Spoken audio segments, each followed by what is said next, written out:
The 1970s gave us some of the greatest music ever recorded, but not every band that lit up the charts managed to stick around. Let's look back at some who left behind their unforgettable music before vanishing out of sight. These are 15 of the bands that dominated our radios for just a moment. Looking Glass burst onto the scene with Brandy, You're a Fine Girl in 1972. The track climbed to number 1 on the Billboard Hot 100 and stayed there for a week. It was a storytelling song about a lonely barmaid waiting for her sailor love who might never return. The cinematic storytelling made this one special. You could practically smell the salt air and hear the creaking of the ships in the harbor. 100 ships a day, lonely sailors. The band formed in New Jersey, and their sound perfectly captured that East Coast working-class romanticism that defined much of early 70s rock. The band dissolved in 1974, and lead vocalist and songwriter Elliot Lurie went on to become a successful entertainment lawyer. Say, she hears them say, Brandy. Paper Lace was originally called The Drifters, but had to change their name due to the famous American R&B group. They were discovered while playing at a working men's club in Nottingham, England. Their hit, The Night Chicago Died, The town of Chicago died. painted a vivid picture of 1930s gangster warfare that never actually happened, but nobody cared because the song was just that good.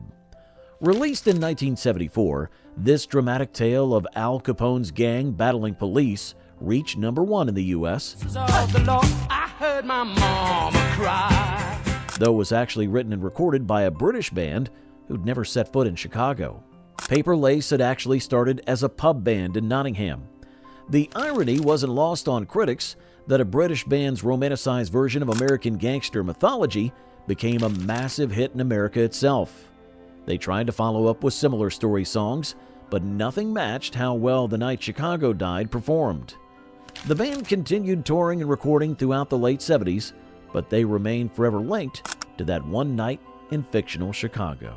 Night Chicago died. Hey, did we forget one of your favorite forgotten bands?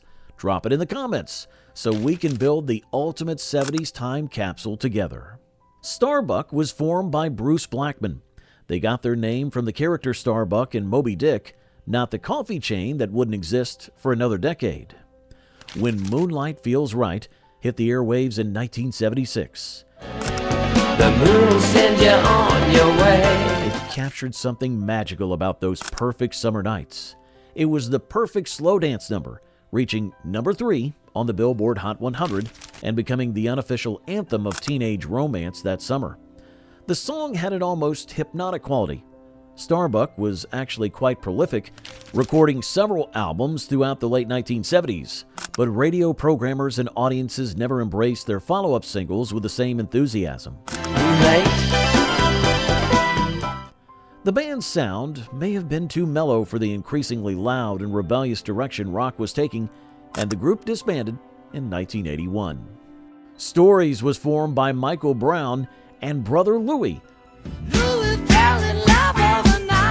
told the story of interracial love in 1973, a topic that was both timely and controversial. The song reached number 1 on the Billboard Hot 100, making Stories briefly one of the biggest bands in America. What made their version special was how they transformed Hot Chocolate's more soulful original into something that felt distinctly American and radio-friendly, while maintaining the song's emotional core about love conquering prejudice.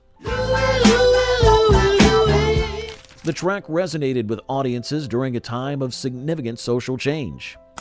Unfortunately, Story struggled to find another song that matched both the musical appeal and cultural relevance of Brother Louie. The band released a few more albums, but none of their subsequent singles cracked the top 40. They disbanded in 1975.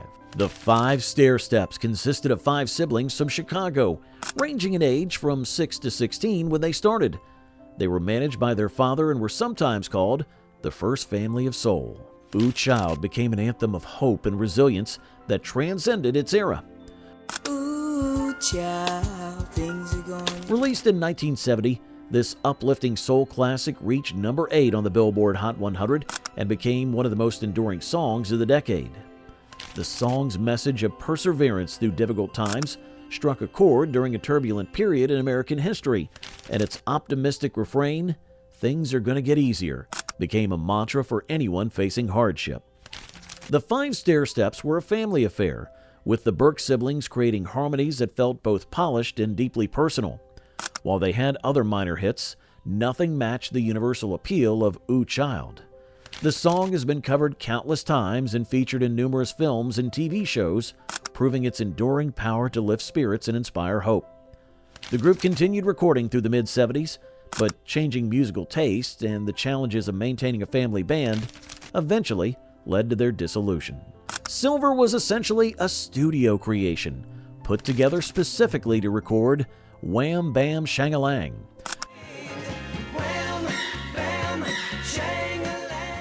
The group included session musicians who had worked with major artists like Elton John and David Bowie. The song was pure 70s fun, a nonsensical romp that perfectly captured the era's love for catchy, meaningless phrases that somehow became meaningful through sheer repetition. The song reached number 18 on the Billboard Hot 100 in 1976, becoming a staple of roller rinks and dance floors across America. Silver was more of a concept than a band, assembled by producers who understood that sometimes the best pop music comes from professional musicians just having fun in the studio. Unfortunately, the band quickly faded from view, but for one brief moment in 1976, they provided the perfect soundtrack for a generation that wanted to dance and forget their troubles. Pilot was formed by David Patone and Billy Lyall, who had previously been members of the Bay City Rollers backing band. Magic was released in 1974. Ho, ho, ho, it's magic. This infectious track reached number 5 on the Billboard Hot 100, proving that sometimes the simplest concepts make the biggest impact. The song was built around a basic but irresistible premise: the magic of music itself and how it can transform ordinary moments into something special. The track's production, handled by Alan Parsons, was immaculate, with every element perfectly placed to maximize the song's impact. The song's success was particularly impressive given that Pilot was essentially unknown when it was released. They tried to follow up with similar radio-friendly tracks, but the magic proved difficult to recapture. The band members went on to work with other artists, including the Alan Parsons Project, but magic remains their lasting contribution to pop music history.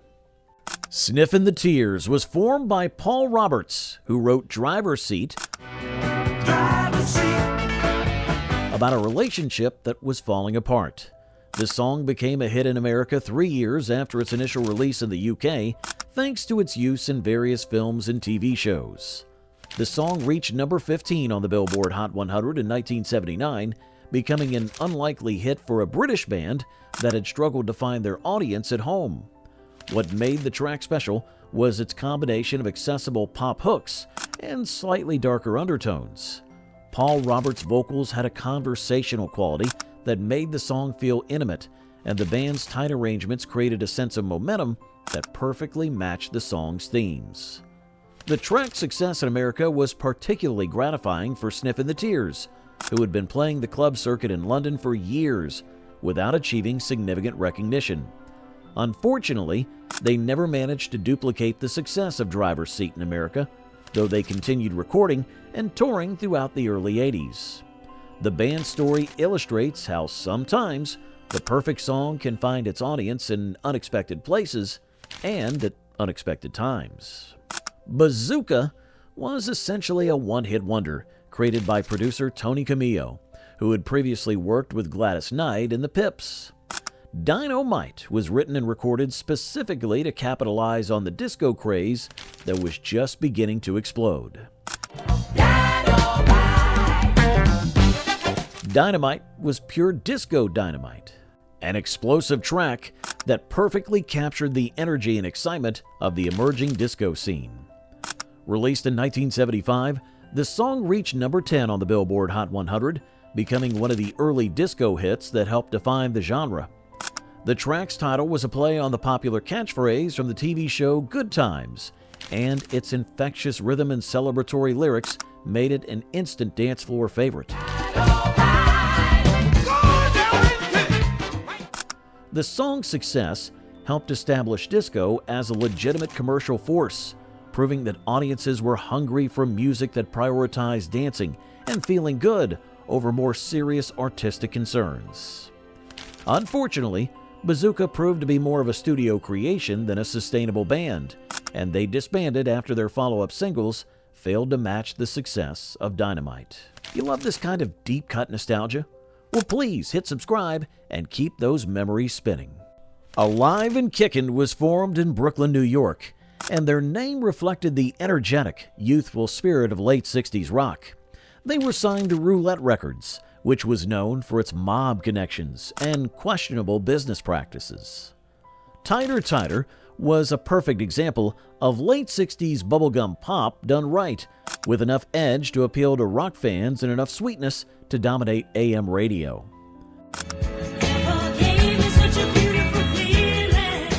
Released in 1970, the song reached number 7 on the Billboard Hot 100, becoming an unexpected hit for a band that had been struggling to find their sound. The song's lyrics were playful and romantic without being overly sentimental, striking just the right balance for audiences who wanted their music to be both fun and meaningful.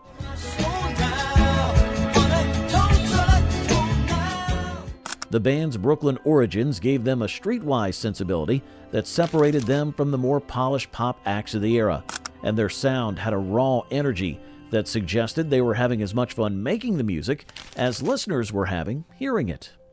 Unfortunately, they never managed to follow up with another hit of similar magnitude, and the band dissolved in 1971.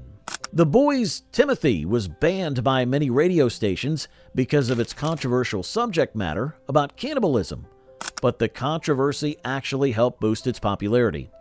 The song was produced by Rupert Holmes, who would later have his own hit with Escape, or the Pina Colada song. Timothy was perhaps the most controversial hit of 1971. Timothy, Joe was looking at you. A darkly humorous tale of 3 miners trapped in a cave-in, 2 of whom apparently eat the third to survive. The song reached number 17 on the Billboard Hot 100, Timothy,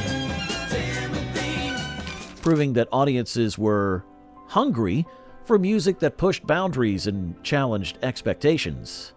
The controversy surrounding the song only added to its appeal. The band's approach to the subject matter was tongue-in-cheek rather than genuinely macabre. Unfortunately, the Boys never managed to find another topic that generated the same combination of musical appeal and cultural controversy, and their subsequent releases failed to capture the public's imagination. The band continued recording and touring throughout the 70s, but Timothy remains their sole claim to fame, a perfectly weird artifact of early 70s pop music's willingness to explore strange territories. King Harvest was formed by a group of American musicians living in Paris. Dancing in the Moonlight was actually written by Sherman Kelly, who had been inspired by a trip to the Caribbean where he was beaten and robbed, finding solace in the beauty of the night sky. Dancing in the Moonlight reached number 13 on the Billboard Hot 100, but its cultural impact far exceeded its chart position, becoming one of those songs that defines a particular moment in time. The band's multicultural background and international perspective brought a unique worldview to American pop music, suggesting that the best music could transcend national boundaries and cultural differences. Unfortunately, King Harvest proved to be more of a moment than a movement, and they disbanded in 1976 after failing to duplicate the success of their signature tune. But Dancing in the Moonlight continues to provide the perfect soundtrack for any celebration, its timeless appeal proving that some songs are bigger than the bands that created them. The Hughes Corporation was formed in Santa Monica, California, and their name was a play on the Hughes Corporation, a major aerospace company. They were one of the first interracial groups to achieve mainstream success in the disco era. Rock the Boat literally helped launch the disco era, rock the boat, don't rock the boat, baby, rock the boat. becoming one of the first songs to demonstrate the commercial potential of the emerging genre. Released in 1974, The song reached number 1 on the Billboard Hot 100. The Hughes Corporation understood that disco wasn't just about the music. It was about creating an experience that transported listeners to a place where their only concern was having a good time. The band's interracial composition also reflected disco's role as a unifying force that brought together people from different backgrounds and experiences around a shared love of rhythm and celebration. Our love is like a ship on the ocean. The track's production was state-of-the-art for its time, with a polished sound that helped establish the template for disco music. Unfortunately, the Hughes Corporation never managed to duplicate the massive success of Rock the Boat, though they continued recording and performing throughout the late 70s. Their contribution to music history remains significant, helping to establish disco as a legitimate commercial and cultural force that would dominate the remainder of the decade. Climax was formed in Los Angeles and was led by Sonny Geraci, who had previously been the lead singer of The Outsiders. Precious and Few was written by Walter Nims and became their only major hit. Precious and few are the moments sweet. Precious and Few reached number 3 on the Billboard Hot 100 in 1972, but what made Climax special was their ability to create songs that felt both personal and universal. The track's success reflected the broader cultural shift toward more introspective, emotionally honest music that characterized the early 70s. Unfortunately, Climax never managed to find another song that matched the perfect combination of melody, emotion, and universal appeal that made Precious and Few so special. Moments we two can share.